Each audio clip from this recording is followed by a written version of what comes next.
नमस्ते बच्चों, आत्मपरिचय कविता के दूसरे भाग में हम एक बार फिर से आपके सामने हाजिर हैं। तो आत्मपरिचय कविता पर सीधे ही चर्चा के लिए आते हैं। यहां पर मैंने 3 पद लिए हैं। आत्मपरिचय कविता के मैंने 3 पद यहां पर लिए हैं, पहला पद, दूसरा और तीसरा। हम इनका पहले तो सामान्य अर्थ जानेंगे, उसके बाद इसमें जो अलंकारिक तत्व हैं, अलंकारिक साहित्यिक तत्व, उनकी जानकारी लेंगे। व्याख्या कैसे की जाए, प्रश्नों के उत्तर कैसे दिए जाए, क्या विशेषताएं इसकी, इसका भाव सौंदर्य क्या है, काव्य सौंदर्य, कला सौंदर्य क्या है, उस पर हम विस्तृत चर्चा करेंगे।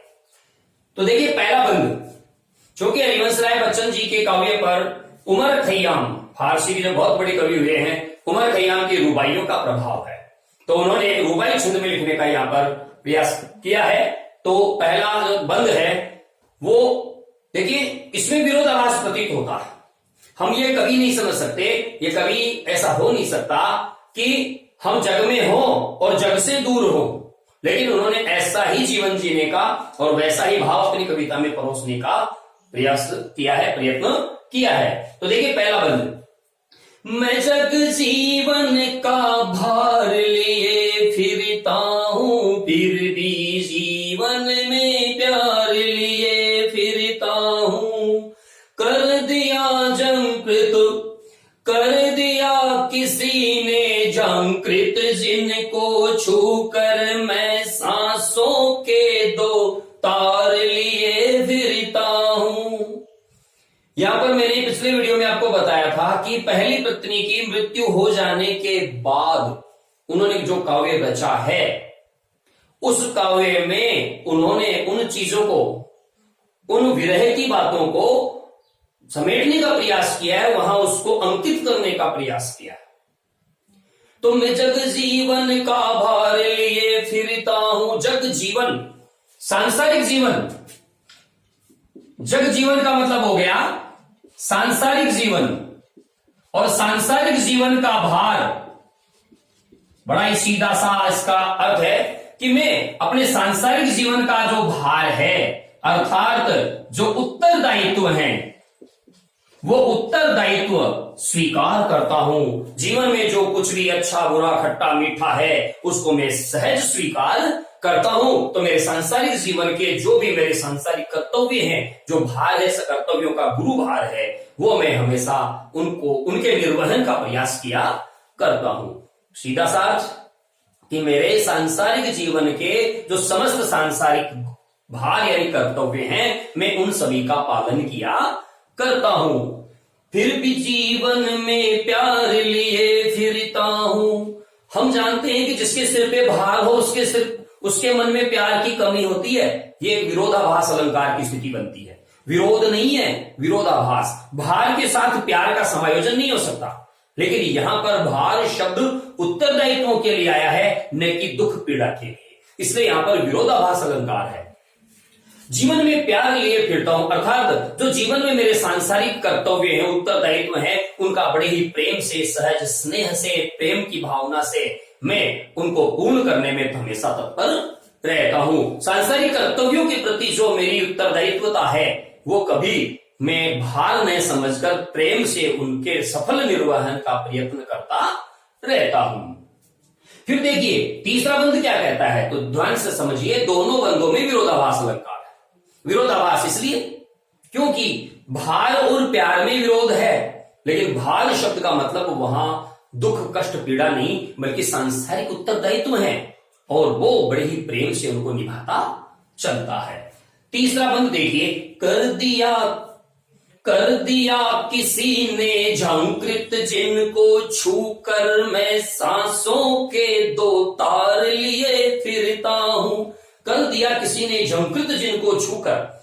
कवि के जीवन में कोई ऐसा था जिसके आगमन से, उसके आगमन ने, उसके प्रेम ने कवि के हृदय के जो 2 तार थे, सांसों के जो 2 तार थे, वो उनको झंकृत कर दिया, और वो तार झंझना उठे। कवि के शांत शून्य हृदय में प्रेम के स्वर जो थे वो गूंज उठे।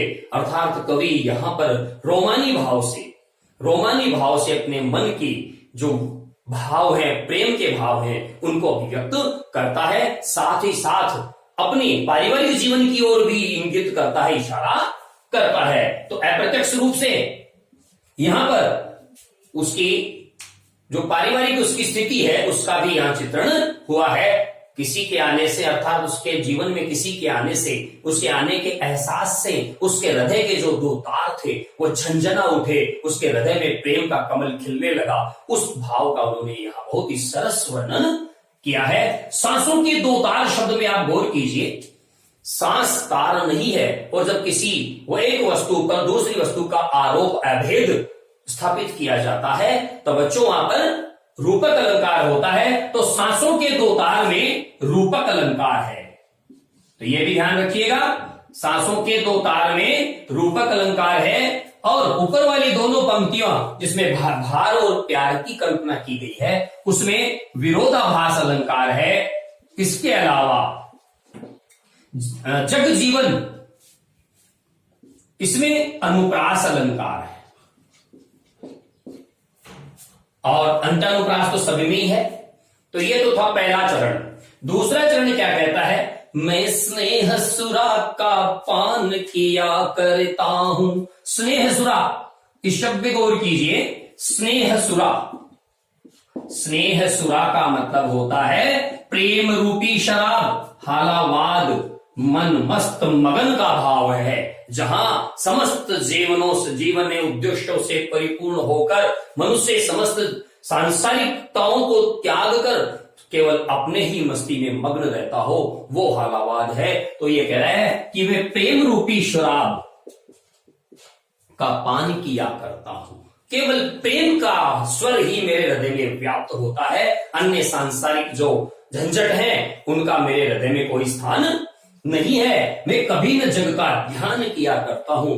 अब देखिए बच्चों, इस पंक्ति को आप समझने की चेष्टा कीजिए, मैं कभी न जग का ध्यान किया करता हूं, अर्थात मैं अपने प्रेम रूपी शराब को पीकर मस्त रहता हूं, कभी भी सांसारिकताओं की परवाह नहीं करता, उन सांसारिकताओं की कभी भी मैं किसी भी प्रकार से उनका कोई चिंतन नहीं करता। ऐसा कैसे संभव है? ऐसा कैसे संभव है? क्योंकि प्रथम पंक्ति में से ये कहा है कि मैं जग जीवन का भार लिए फिरता हूं। जो व्यक्ति अपने सांसारिक उत्तरदायित्वों का भार अपने मस्तक पे ढोता हो, अपने सांसारिक उत्तरदायित्वों को समय पर प्रेम से सकारात्मक भाव से पूर्ण करता हो, वो ये कैसे कह सकता है कि मैं जग का कभी ध्यान नहीं करता? इन दोनों पंक्तियों में भी विरोधाभास अलंकार है।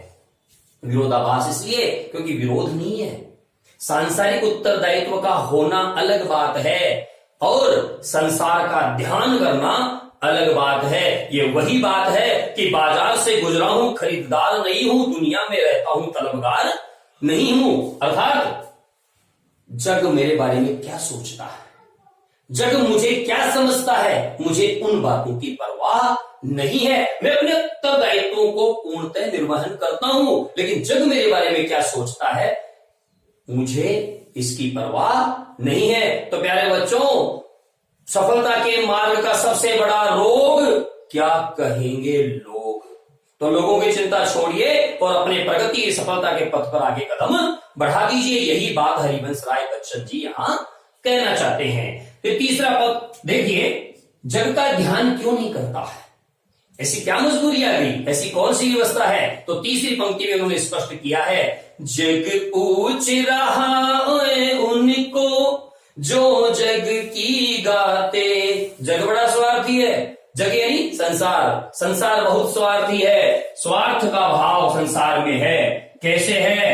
आज आप देख लीजिए, समाज में या किसी भी कार्य क्षेत्र में चरण चाटुकारों की ही पूछ है, चरण चाटुकारों का ही बोलबाला है। चरण चाटुकार का मतलब है जो सामने बड़ाई करते हो, अर्थात येन केन प्रकारेण उनका गुणगान करते हो और अपना मतलब सीधा करते हो, उल्लू सीधा करते हो। इसीलिए संसार उन्हीं को पूछता है जो उसकी यशोगान करते हैं, उसकी यश की गाथा गाते हैं। और कवि संसार के यश की गाथा नहीं गाता। क्यों नहीं गाता? क्योंकि वह अपना कर्म ईमानदारी से करता है। इसलिए कवि कहना चाहता है कि संसार बड़ा स्वार्थी है, ये उसी को पूछता है जो उसका गीत गाते हैं, उसकी प्रशंसा करते हैं, उसका यशोगान करते हैं। इसलिए मैं अपने मन का गान किया करता हूं। मैं जीवन में संसार का यशोगान नहीं करता, अपने मन का गान करता हूं। जो मेरे मन में है उन कर्मों का, उन भावों का मैं गीत गाया करता हूं। मेरे मन के अनुसार मैं अपने भावों में बहा करता हूं। मैं कभी भी दुनिया की बनी बनाई रीत का पालन नहीं करता, मैं अपने मार्ग स्वयं निर्मित करता हूं। बहुत ही सुंदर भाव है दूसरे पद में। अब देखिए तीसरा चरण क्या कहता है। मैं निज उर के उद्गार लिए फिरता हूं, मैं निज उर के उपहार लिए फिरता हूं। है यह अपूर्ण संसार मुझ न को भाता, मैं स्वप्नों का संसार लिए फिरता हूं। तीन बातें बहुत अच्छी बताई इसमें। पहली, मैं निज उर के उद्गार लिए फिरता हूं। निज अपने हृदय के उद्गारों, अपने हृदय के जो कथन हैं, जो भावों से निकलने वाले जो शब्द हैं, उन्हीं शब्दों को प्रकट करता हूं। मैं किसी की अनुकृति नहीं करता, किसी का अनुकरण नहीं करता। मेरे हृदय में जो कुछ है मैं उन्हीं को शब्दबद्ध करता हूं। मैं निज उर के उपहार लिए फिरता हूं। मैं अपने हृदय में जो सद्गुण रूपी उपहार हैं, जो अच्छे कर्म रूपी उपहार हैं, जो सुंदर भाव रूपी उपहार हैं, वही संसार को देने का प्रयास किया करता हूं। यह अपूर्ण संसार न मुझको भाता। हे बच्चों, ये जो संसार है, कवि कहना चाहता है कि ये जो संसार है ये अपूर्ण है, अधूरा है, यह मुझे अच्छा नहीं लगता। तो प्रश्न ये पूछा जा सकता है कि कवि ने संसार को अधूरा क्यों बताया है। कवि ने संसार को अधूरा क्यों बताया है, इसका उत्तर पहले वाले लाइन में है। मैं निज उर के उद्गार लिए फिरता हूं, मैं निज उर के उपहार लिए फिरता हूं। संसार अधूरा इसलिए है क्योंकि संसार बने बनाए मार्ग पर चलता है, नकल करता है, अनुकरण करता है, स्वयं का मार्ग निर्मित नहीं करता। इसलिए संसार अधूरा है और मैं अपना मार्ग खुद बनाता हूं। मैं स्वप्नों का संसार लिए फिरता हूं। मैं खुद स्वप्न देखता हूं और अपने स्वप्नों के संसार को खुद सच में, हकीकत में तब्दील करता हूं, हकीकत में बदलता हूं। मैं किसी की बने बनाए मार्ग पर नहीं चलता, मैं किसी का अनुकरण नहीं करता, मैं संसार की अपूर्णता को स्वीकार नहीं करता। मैं अपने स्वप्नों का संसार खुद निर्मित करता हूं। अपने स्वप्नों के संसार का निर्माण करने वाला सृष्टा भी मैं हूं, उस पर चलने वाला कर्मकार भी मैं ही हूं और उसे अंजाम तक पहुंचाने वाला विधाता भी मैं ही हूं। यहां कवि ये कहना चाहता है कि व्यक्ति को संसार की बनी बनाई परिपाटी पर चलने का प्रयास छोड़कर अपने खुद के स्वप्न निर्मित करने चाहिए। सपने देखो, खुद के सपने देखो, उन्हें पूरा करने के लिए जी जान से जुट जाओ। कलाम साहब ने कहा है कि सपने वो नहीं है जो आपको आंखें बंद करने पर आते हैं, नींद में आते हैं। सपने वो हैं जो आपको सोने नहीं देते हैं, बेचैन कर देते हैं। चांदनी रात में तारों भरी छाया में जब छत के ऊपर मुंडेर पर लेटा हुआ एक शख्स अच्छा शीतल हवा चलने के बाद भी अगर चिंतित है तो समझिएगा वो अपने स्वप्नों का संसार बना रहा है। उसे उस शीतल हवा से युक्त शांत स्निग्ध वातावरण में भी नींद नहीं आ रही है। इसका मतलब है कि उन तारों में वो अपना भविष्य देख रहा है, अपने स्वप्नों का संसार खुद बुनने की कोशिश कर रहा है। यह बेचैनी सफलता की पहली सीढ़ी है, पहला मार्ग है। यह बेचैनी बरकरार रखनी चाहिए। तो बच्चों, ये तीनों पदों का जो सरलार्थ मैंने आपको बताया, इसके बाद हम चर्चा करेंगे इसके भाव सौंदर्य की। भाव सौंदर्य का मतलब होता है उसमें कैसे भावों का प्रकाशन हुआ है। तो इन तीनों पदों में हम जब देखते हैं तो सबसे पहले जो बात हमारे सामने आती है वो है अपने उत्तरदायित्वों का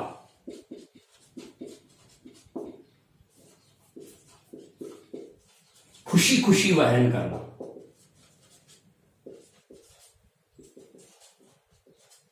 अपने उत्तरदायित्वों का खुशी खुशी वहन करना। मैं जब जीवन का भार लिए फिरता हूं फिर भी जीवन में प्यार लिए फिरता हूं। हृदय, हृदय में कोमल भावनाओं का होना।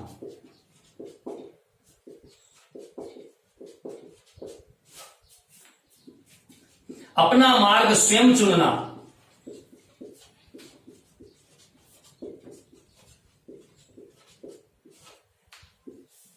जब भाव सौंदर्य की बात करते हैं तब हमारे सामने जो चीजें आती हैं, जग का मिथ्या यानी झूठा यशोगान न कर मन का गान करना, अपने मन के गीत गाना, मन के अनुसार चलना, मन की गति के अनुसार बहना, अपने भविष्य के स्वप्न स्वयं बुनना,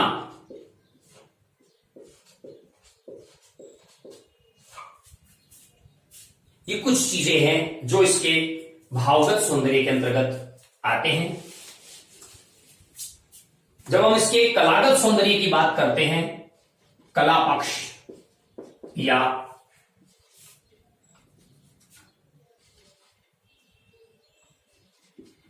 शिल्प पक्ष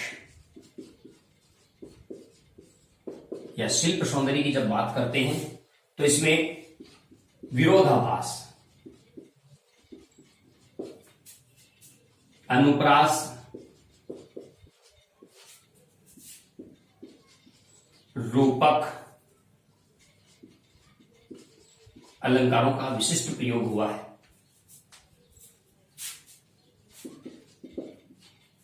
देखिए भाषा, भाषा यहां पर देखिए, इसमें जहां भी आपको मिलता है रुबाई छंद का प्रयोग हुआ है।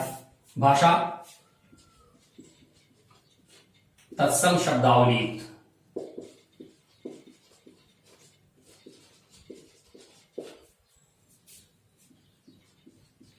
सरल व बोधगम्य।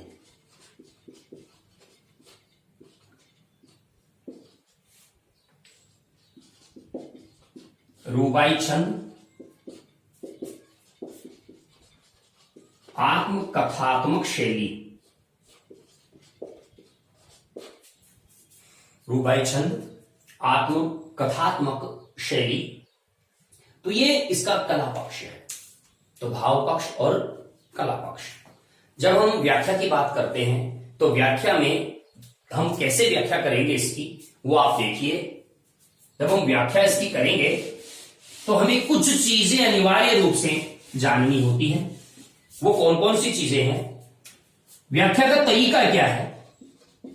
व्याख्या का तरीका, स्टेप नंबर 1, संदर्भ। संदर्भ का मतलब है पाठ, कवि का उल्लेख इसमें करना है। कैसे करना है अभी बताता हूं। दूसरा स्टेप इसका प्रसंग, किस घटना का वर्णन हो रहा है, यह आ जाता है प्रसंग में। तीसरा स्टेप इसका हो जाता है व्याख्या। व्याख्या प्रसंग से आरंभ करनी है तथा संपूर्ण पद का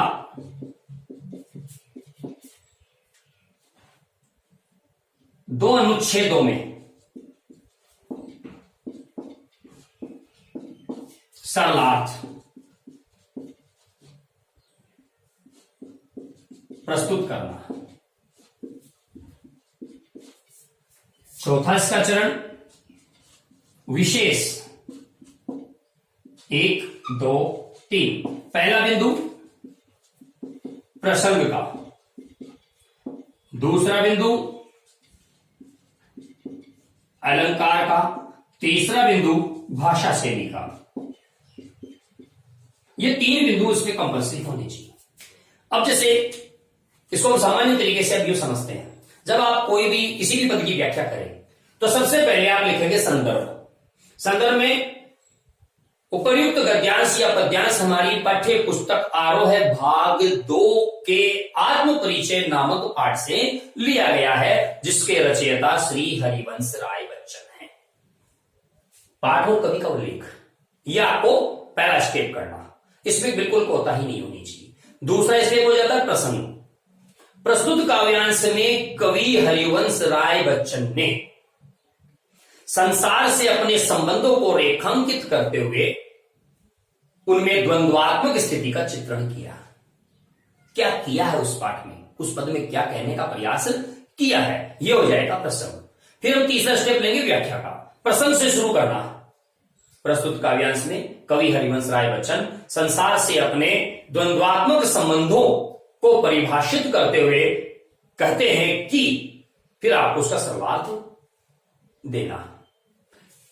चौथा स्टेप होता है विशेष का। विशेष का पहला बिंदु जो आपने प्रसंग में लिखा, वही कवि के जीवन के साथ या संसार के साथ द्वंद्वात्मक संबंधों का प्रकाशन हुआ है यहां हो चुका है ना, इसलिए हुआ है।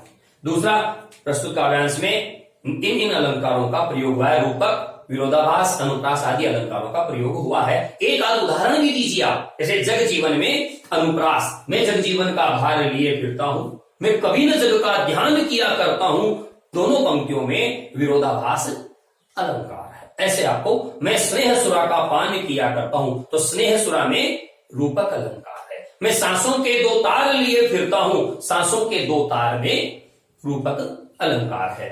भाषा शैली अंत में, जिसमें आप छंद का भी उल्लेख कर सकते हैं, किसकी भाषा तत्सम शब्दावली से युक्त सरल व बोधगम्य भाषा है। आत्मकथात्मक शैली का प्रयोग किया गया है। रुबाई छंद की सरस गेयिता में कवि ने कविता रची है। ऐसे आप इसको 3 भागों में बांट सकते हैं। तो आज के इस वीडियो में बस इतना ही। आत्मपरिचय पाठ के अगले वीडियो में आपके सामने फिर से हाजिर होंगे। तब तक के लिए आप इन चीजों का उल्लेख अपनी नोटबुक में कीजिएगा और इसको याद कीजिएगा। आशा है आप इस वीडियो से बहुत ही प्रसन्न हुए होंगे। आप मेरे YouTube चैनल बजरंगलाल सैनी गुरु को सब्सक्राइब कीजिए, लाइक कीजिए, शेयर कीजिए और हाँ, बेल आइकन दबाना मत भूलिएगा। नमस्ते।